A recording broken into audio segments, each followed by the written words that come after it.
예, 안녕하세요. 자, 한국의 특징을 보고 있습니다. 한국의 특징 중에서도 경어법에 대한 내용을 이제 보고 있는데요.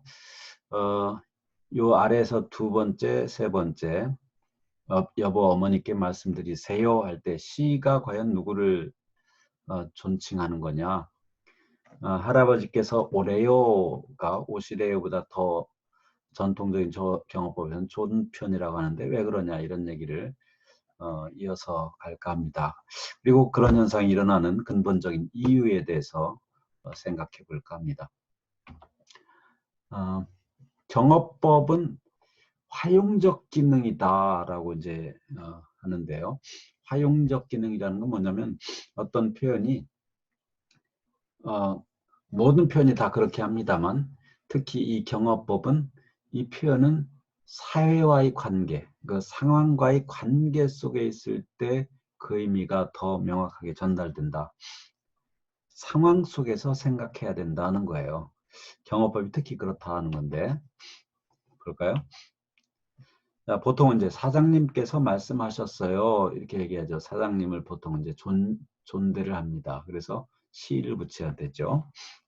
근데 때로는 사장님께서 말했소 이렇게 하는 것이 특정 상황에는 괜찮게 들릴 수가 있어요.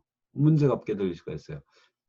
보통 직원들이 이제 사장이 너무나 깐깐해서 일을 너무 힘들게 시키면 사장에 대해서 뒷말을 하기도 하고 그럴 수 있는데 사장이 이제 같이 있어서 그래서 사장님께서 이렇게 시작했는데 사장이 딱 나가버렸어요. 그런데 이 말 한 사람이 사장을 별로 좋아하지 않거든요.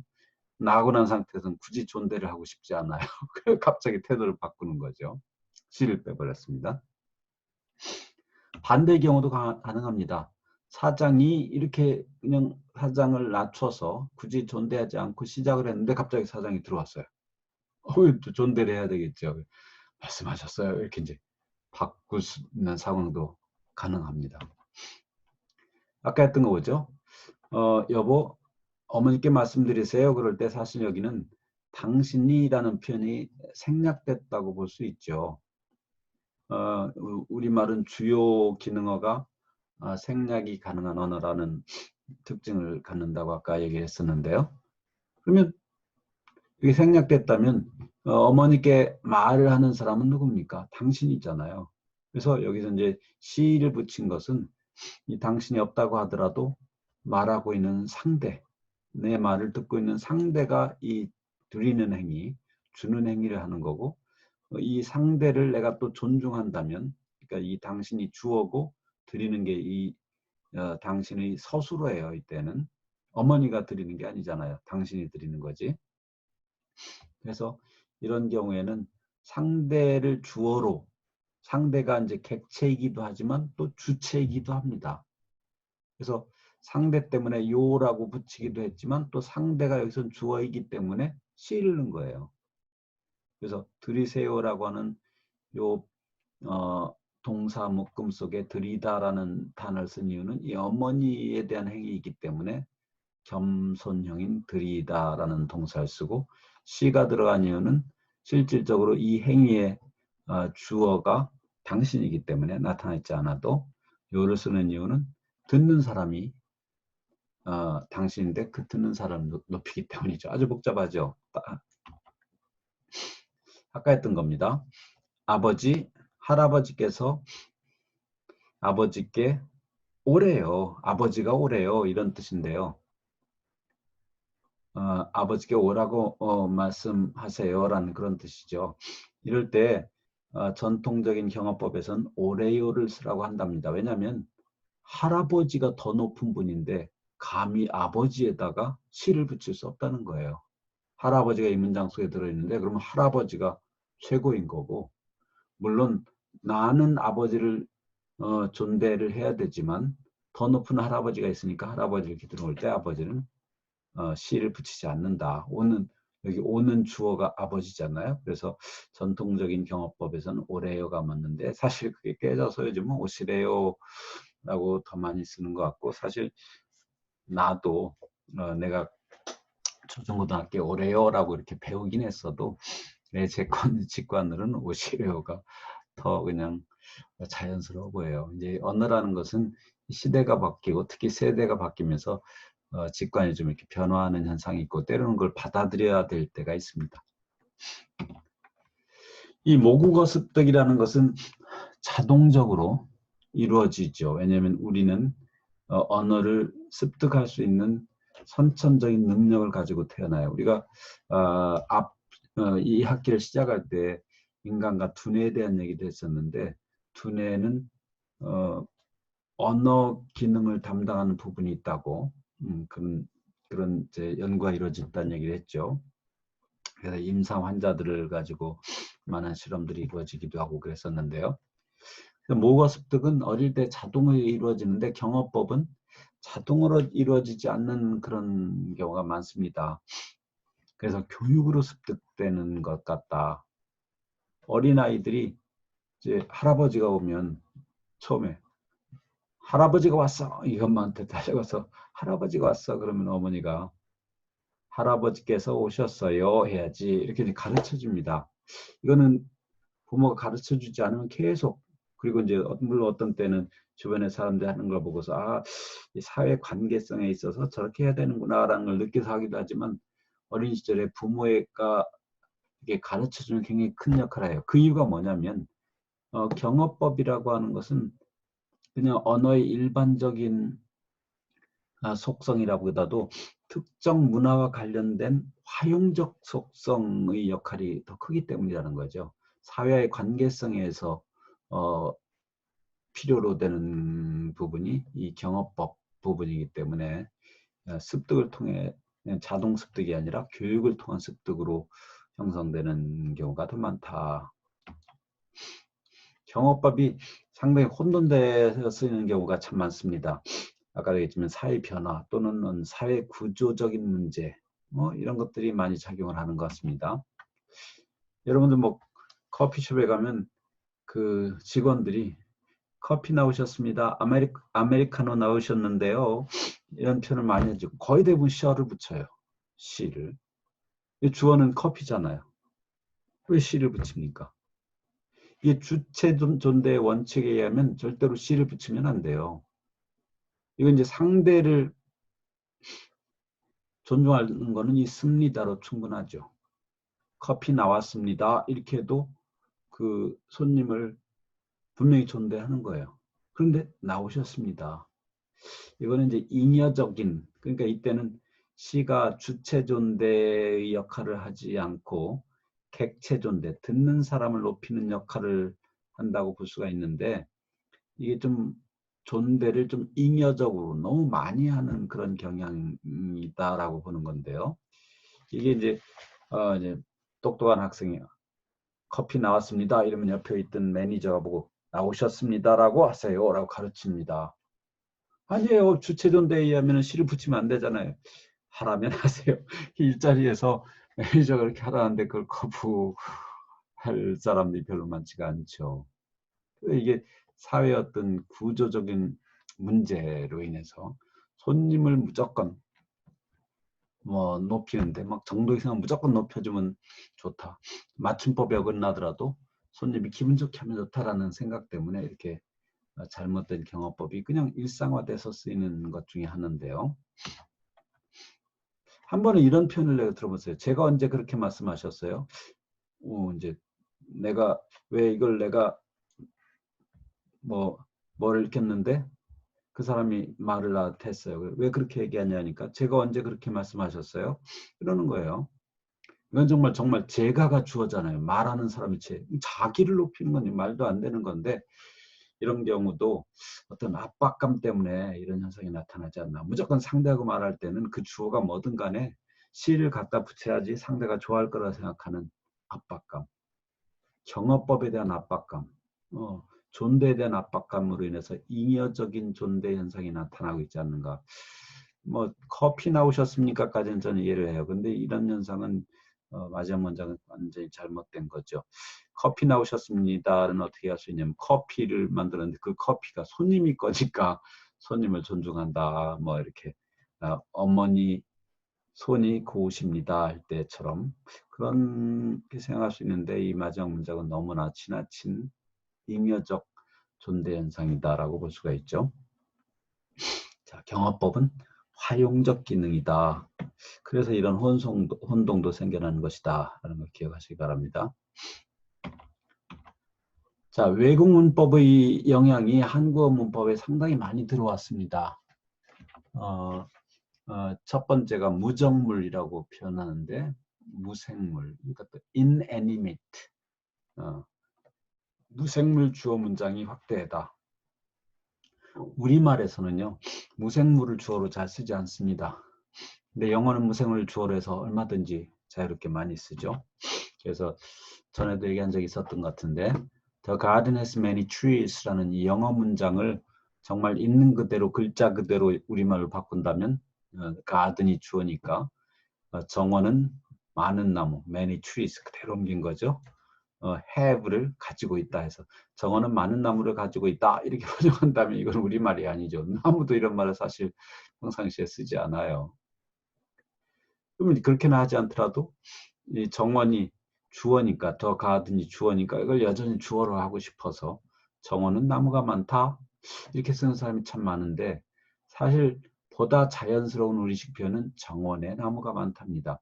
영어에서는 더 가든이 주어지만 한국어에서는 이런 무정물을 주어로 쓰는 것은 자연스럽지 못해서 그런 무정물 주어는 부사어로 바꿔가지고 쓰고 그 안에 있는 다른 표현을 주어로 내세워서 정원에 나무가 많다라는 게 가장 자연스러운 한국어인데 많은 사람들이 요즘은 정원은 나무가 많다. 영어의 영향을 받아가지고 이런 식 표현, 적어도 이 가운데식 표현을 참 많이 쓰고 있다는 것을 많이 볼 수가 있습니다. 다른 예를 하나 더 들어보면요. The Constitution says all men are equal 이럴 때요. 이걸 또 글자 그대로 해석하면 헌법은 만인이 평등하다고 말한다. 헌법이라는 게 사람이 아닌데 어떻게 말을 합니까? 그래서 이게 우리말로는 적절하지 않죠. 그래서 이것도 말하다고는 하지 않고 헌법은 만인이 평등하다고 한다. 이 한다라는 표현을 참 많이 사용해요. 요즘 와서 특히. 이 한다라는 게 무슨 의미인지를 명확하게 끄집어내기가 힘든데 이거는 헌법을 주어로 영어 문장에서의 the constitution을 주어로 그대로 쓰고 싶어서 이렇게 이런 표현을 만들었는데 이것도 사실은 자연스러운 우리말 표현이 아닙니다. 원래는 이제 헌법에서 만인은 평등하다. 헌법에 따르면 헌법에 의하면 근데 사실 헌법에 따르면이라든가 헌법에 의하면 이런 표현도 사실 우리말 표현이 아니에요. 영어에서 들어온 표현입니다. 무엇에 의한다. 무엇을 따른다. 이런 것들이요. 그래서 헌법에서 이렇게 이제 이거 주어를 여기도 마찬가지로 무정물 주어는 부사어로 만들어 놓고 오히려 이제 주절의 주어를 그 문장의 최종 주어로 헌법에서 만인은 평등하다. 이게 이제 가장 자연스러운 표현인데 요즘은 헌법은 만인이 평등하다고 한다. 이런 표현들을 많이 씁니다. 그래서 영어의 영향으로 서양 언어의 영향으로 무정물 주어 문장이 계속 더 많이 쓰이고 있는 경향이 있다. 외국어 문법이 우리말에 이렇게 영향을 미치고 있는 거예요. 근데 이 무정물 주어에 대한 걸 더 보면은 무정물 주어에 대한 우리말에는 한국어에는 무정물 주어에 대한 제약이 강해요. 그래서 한국어로 피동문을 만들 때 그 피동문이 수동문, 영어는 수동문이라고 하죠. 수동태. 한국어 수동태가 만들어지는 데에는 상당히 많은 제약들이 있다. 예를 들어서 호랑이가 토끼를 잡아먹었다. 이렇게 잡아먹었다. 이렇게 굉장히 공격적이고 직접적인 그 행동자와 그걸 당하는 자 이런 관계가 명확하게 들어가는 동사의 경우에는 주어 목적어가 있을 때 피동문이 잘 만들어집니다. 토끼가 호랑이에게 잡혀 먹혔다. 토끼가 호랑이한테 잡혀 먹혔다. 이거 자연스러워요. 이걸 영어처럼 토끼가 호랑이에 의해서 잡혀 먹었다. 그럼 우리말이 아닙니다. 뭐뭐에 의해서라는 것은 원래는 우리말 표현이 아니고 영어에서 들어온 표현입니다. 서양 언어에서. 어쨌든 이건 가능한데 철수가 문을 닫았다.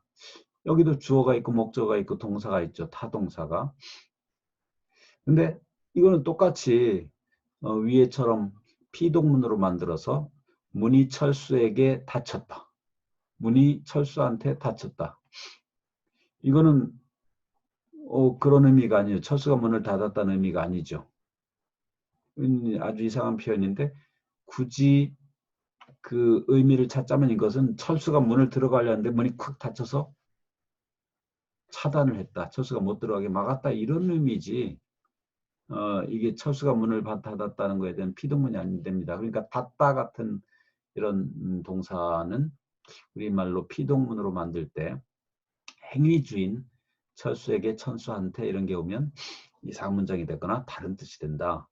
그냥 그걸 빼버리고 문이 닫혔다라는 건 좋다. 이런 식으로 우리말을 피동문으로 만들 땐 상당한 제약이 있다. 왜냐면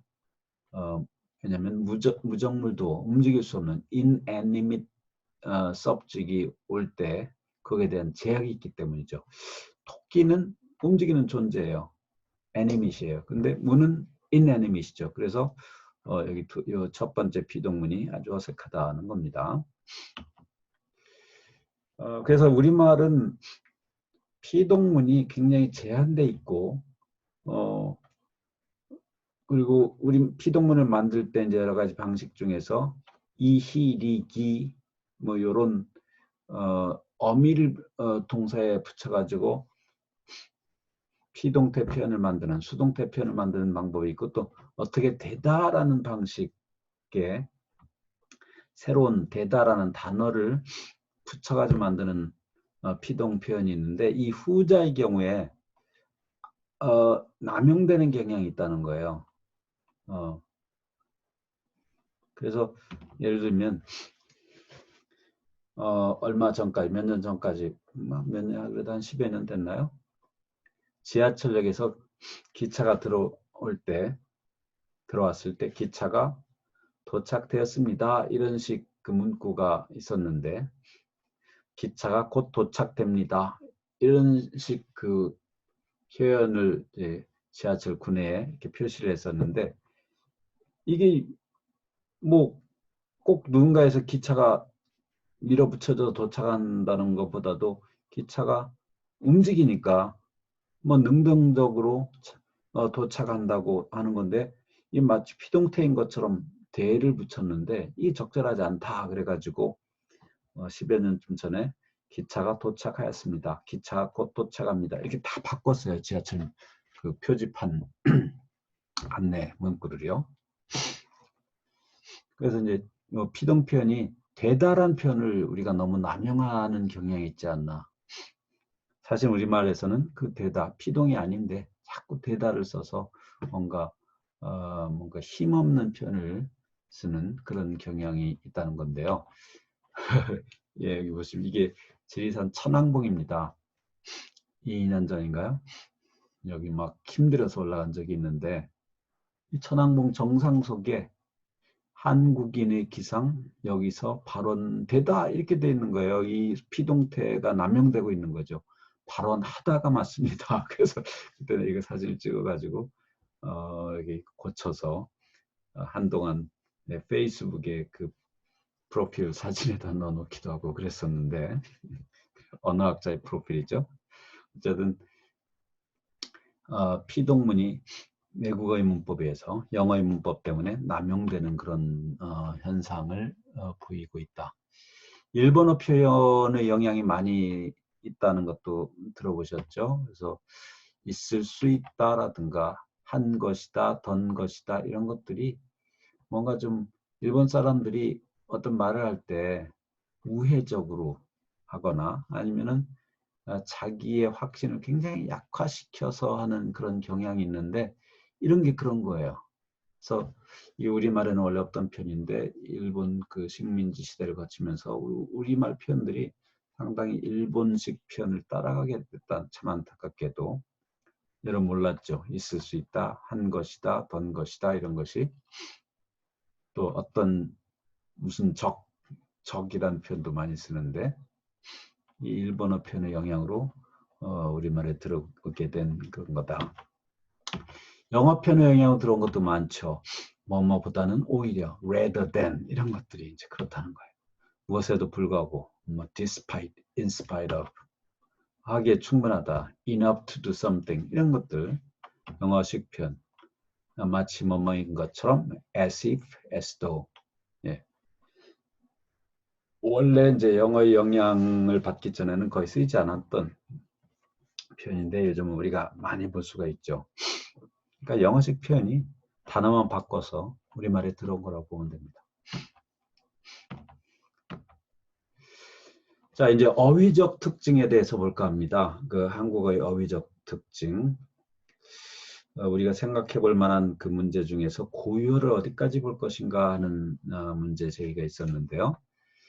한국어에는 원래 순우리말, 그러니까 순수 토착 한국어 말고 주변에 있는 다른 나라의 어휘들이 많이 들어오는데, 이건 뭐 우리말뿐만 아니라 모든 언어가 다 그렇습니다. 영어도 사실 원래 그 지금 영국 지역에서 켈트족이 사용하든 또는 앵글로색슨족이 사용하든 그 표현은 뭐 한 40% 정도 안 되는 걸로 알고 있어요. 뭐 라틴어, 그래서 독일어, 수많은 언어, 나중에 불어가 엄청 많이 쏟아져 들어갔어요. 이런 언어들이 한 언어에 이제 도입이 되는데요. 근세 이전에 우리말에 들어온 언어 가장 많은 건 역시 중국어겠죠. 중국 문화권의 영향하에 있었기 때문에. 그래서 어떤 때는 문헌을 통해서 간접 차용이 된다.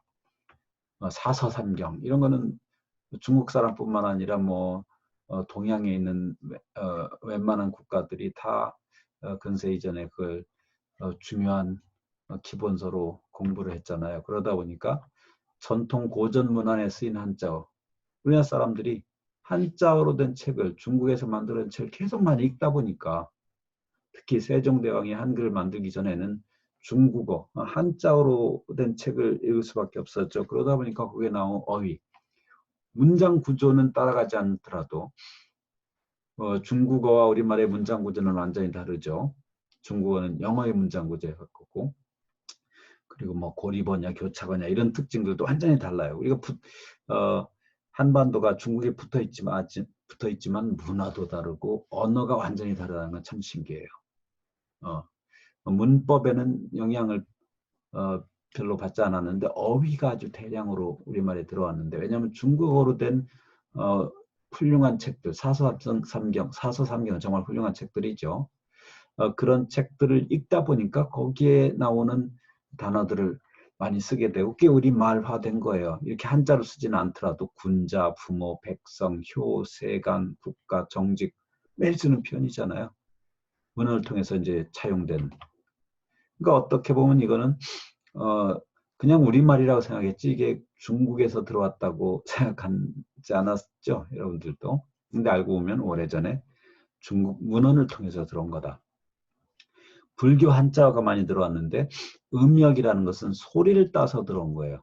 내용보다도 가사장삼할 때 가사, 뭐 가람, 아수라 이런 말들. 그 다음에 이제 번역을 통해서 그 내용이 들어와서 이제 한자화 된 건데, 화두, 타픽이라는 거죠. 계속 마음속에 품고 있는 어떤 주제, 이야기 대상, 생각할 대상, 화두잖아요. 뭐 의심, 공부, 공부가 이 불교 한자에서 왔답니다. 무명, 공부가 그러네요. 그 다음에 중국어 구어에서 직접 차용한 게 있다.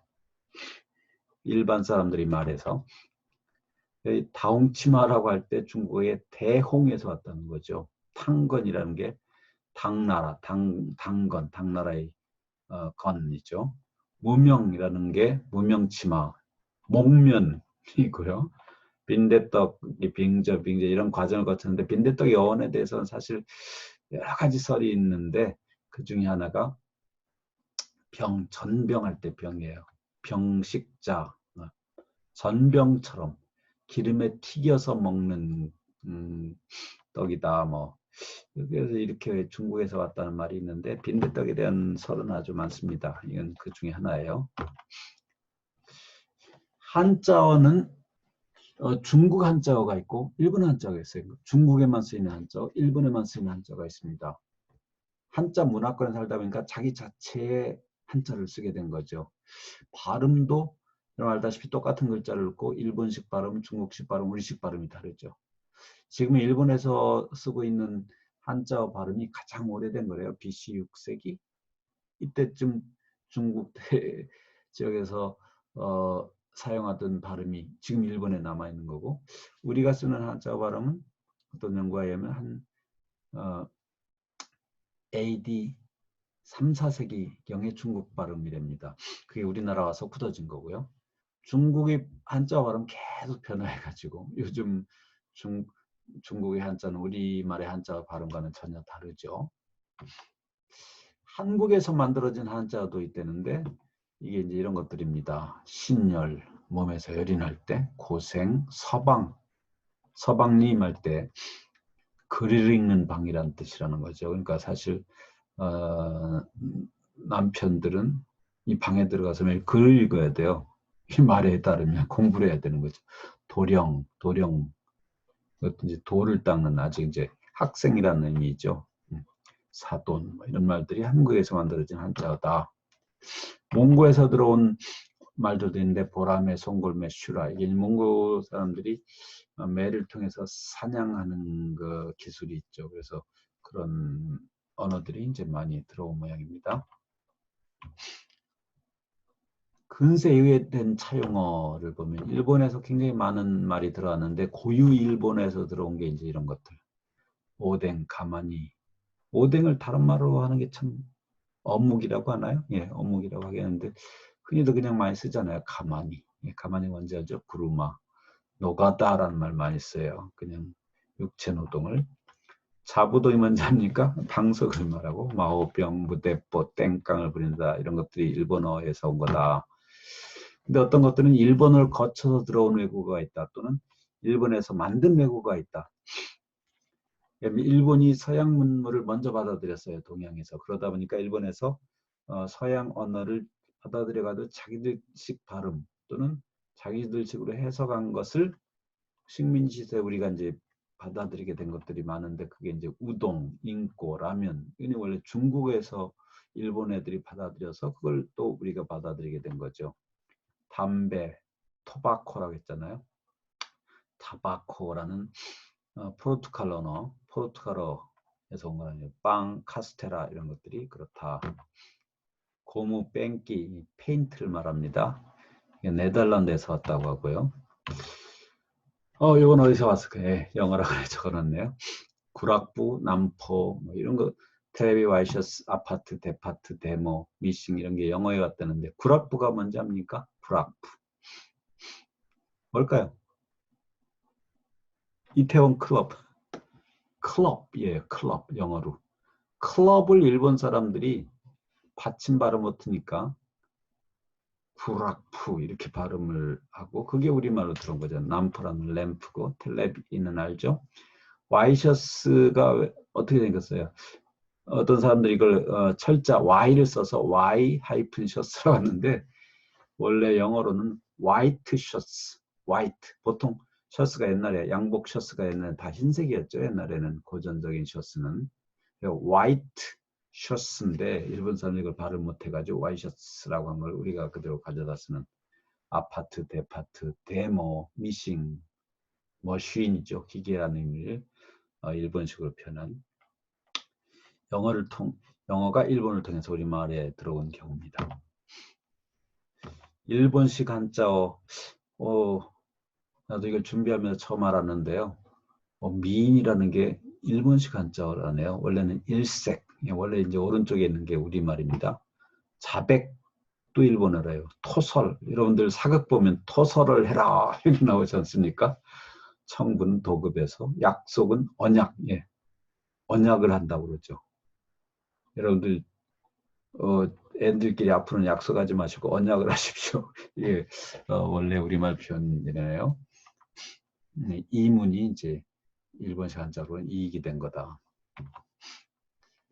번역을 해서 차용하는 경우가 있는데 보통 우리가 뒷담화를 한다.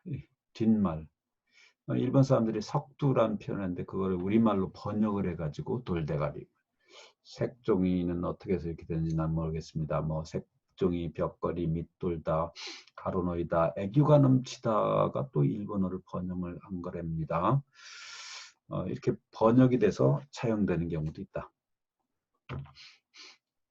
영어에서 들어온 어휘는 정말 무지하게 많죠. 라디오, 안테나, 컴퓨터, 레이저, 노트북 너무 많은데요. 일본에서 들어온 어휘에 어떤 단어들은 영어 단어를 오용해서 우리가 잘못 쓰고 있는 게 많습니다.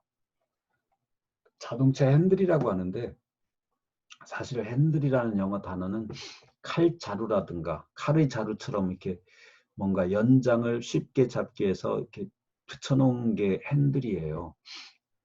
그래서 이거 원래 영어표는 스티어링 휠인데 그걸 번역했을 때 가장 적절한 표현은 조종간인데 조종간이라는 표현을 쓰는 사람이 거의 없고 핸들이 그냥 일상화됐죠. 원래 영어에 없는 영어에 있는 단어라도 또 다른 의미로 우리가 쓰고 있는 거죠. 여러분 핸드폰이라고 하는데요. 핸드폰이라는 단어가 없습니다. 왜 여러분 손전화라고 하면 좋은데 왜 핸드폰이라고 해요? 손전화 얼마나 멋있어요. 물론 좀 다른 종류의 스마트폰이라고도 하죠. 여러분 노트북이라고 하면서 여러분이 뜻하는 바는 노트북 컴퓨터를 말해요. 근데 영어로 노트북은 정말로 공책을 말합니다. 그래서 미국인들하고 우리말 될 때 노트북 하면 물론 우리나라에 많이 살아본 사람들은 이해하겠지만 그렇지 않은 사람들은 정말 공책을 말하는지 알아요. 노트북 컴퓨터라고 하든가 랩톱 컴퓨터라고 하든가 뭐 휴대용 컴퓨터라고 하든가 요즘에 이제 많이 쓰이게 된 표현인데 언택트라는 단어를 컨택트의 반대말로 사용하는 걸 봤어요. 비대면, 우리가 하고 있는 비대면 수업. 그래서 정말로 언택트가 컨택트의 반대말인가? 그럴까요? 사실 이런 표현이 쓰이는 걸 보고 깜짝 놀랐어요. 난 이 단어를 모르고 있었나? 나는 모른다는데 어떻게 저걸 비대면이라고 쓰지? 그래서 찾아봤어요. 그랬더니 우리나라 영어 사전에는 이게 나오더라고요. 이 웹 사전에. 그런데 영영 사전, 영국에서 만든 사전, 미국에서 만든 사전은 없어요. 이런 단어는. 사실 언택트는 우리가 만들어낸 영어입니다. 진짜 영어가 아니에요. 그래서 정말로 비대면이라고 하는 것은 non-contact로 표현을 해야 맞고요. 이 tact라고 하는 것이 이 단어가 별도로 있는데 재치, 눈치, 요령 이런 뜻이에요. 그러면 이거 언택트는 굳이 해석이 된다면 재치가 없다는 뜻이 됩니다. 잘못 사용하면 안 되겠죠. 인택트라고 하는 게 있는데 이거는 이제 손상되지 않고 온전하다는 뜻이고요. 인텍스를 써도 안 되고 언택트를 써도 안 되고 굳이 쓰려면 non-contact입니다. 우리가 영어 사실 전 세계가 사실 영어 문화권에 지금 들어있다시피 해요. 많은 것들이 영어 문화권의 주도하에 이루어지는 경향이 많이 있는데 그러다 보니까 영어를 각 나라마다 너무나 빨리 도입해 쓰고 그러다 보니까 오용해서 쓰는 경우가 참 많이 있습니다. 그래서 그거를 뭐 우리끼리만 쓸 때는 큰 문제가 없을 수도 있지만 그게 정말 영어 단어인지 알고 영어권 문화에 가서 그 단어를 사용했을 때 의사소통에 문제가 일어날 수 있죠. 자, 어쨌든 한국어의 어휘적 특징이라는 요 제목으로 한국어의 어휘가 어떻게 구성되게 되었는가, 동양 중국 문화 영향으로 많은 어휘가 도입됐고 최근에 와서는 서양 문화의 영향으로 서양 언어, 특히 기술 분야, 과학 분야에는 영어의 어휘가 아주 대거 유입이 되고 있죠. 그런 얘기들을 해왔습니다. 이 만화 굉장히 재밌죠. 개만 저 기둥에 tight 묶여 있는 게 아니라 우리도 묶여 있어요. 어디 묶여 있어요? 손전화에 묶여 있어요. 스마트폰에 묶여 있어요. tight라는 게 이제 첫 번째 그림보다는 아래 그림은 굉장히 좀 더 추상적인 의미로 사용되고 있는데요. 자, 이 묶여 있는 끈에서 벗어나십시오. 휴대폰을 좀 치우고 책을 읽는 습관을 들이십시오. 예. 한국어의 특징, 지난주에는 소리에 대한 특징, 그리고 이번 주에는 문법과 어휘적 특징을 봤습니다. 다음 시간에는 한글, 세종대왕이 창제하신 한글의 특징과 그리고 현재의 맞춤법 여러 가지 현상에 대해서 보는 시간을 갖도록 하겠습니다. 수고 많았습니다.